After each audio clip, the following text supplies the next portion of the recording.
Namaste everybody. Today I am going to become a teacher and today I am going to explain you how animals move. As we all know, our body is made up of bones, muscles and their blood. So, the most important organ of our body is the brain and it is protected by the skull, which is a framework of 22 bones and out of which only the lower jaw is movable. See, I can move my lower jaw, but I cannot move my other parts of my head. See, so, so the brain controls all the actions of a body. So if the brain wants me to pick up this comb, so it will send a signal to the hand to pick up the comb. Then my muscles and bones work together to move my hand and pick up the comb. First, these muscles will contract, the muscles of this side, and at the same time, the muscles on this side will relax. And after a while, these muscles will relax and these muscles will contract.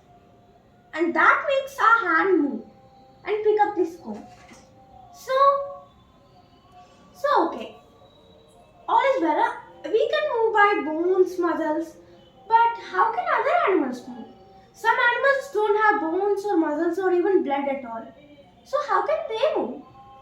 So the movement in unicellular organisms like Amphibia takes part by a few special organs that are present on the body. And some other animals which don't have legs, like the Hydra, move by some special parts. So I'll tell you how the Hydra moves. It is an animal that has a foot that is like this and has a foot at this end and tentacles around its mouth, which is present at the top. So if it wants to move from here to here, the tentacles will flip over like this and attach and it will try to stand on its tentacles. Then it will force the foot to the other side and then it will stand on its foot again. It's like it's turning some cartwheels. So now I'm going to explain how earthworms move. So earthworms don't have legs or tentacles or anything like that, do they? They don't even seem to have bones. How can they move? So an important thing for earthworms is that they have a liquid in their body that maintains the shape, or else they would be shapeless.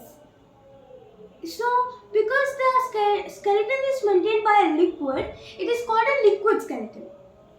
So, the body of the earthworm is covered by bristles that help it move.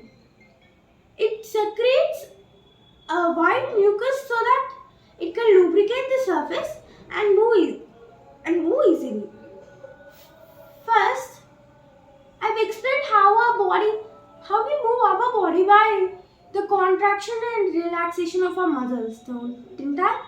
So in earthworm too, something similar happens. So for example, imagine this is the body of the earthworm. So this part will be contracted and this part will be relaxed, this part contracted and the other part relaxed like that. So if the earthworm wants to move, the parts which are contracted, they will relax. And the bodies which are relaxed, they will contract. So by that, it moves forward, but very slowly.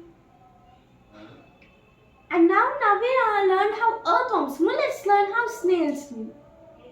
So, a snail has a shell, as we all know, and under the shell there's something made of muscle. We think it's the body of the snail and it has a specific name, It is called the muscular foot of the snail. Wherever the foot moves, the shell is followed. The shell is used for protection against predators. So if the snail feels like danger is near, it will curl up inside its shell. So let's get to how it moves.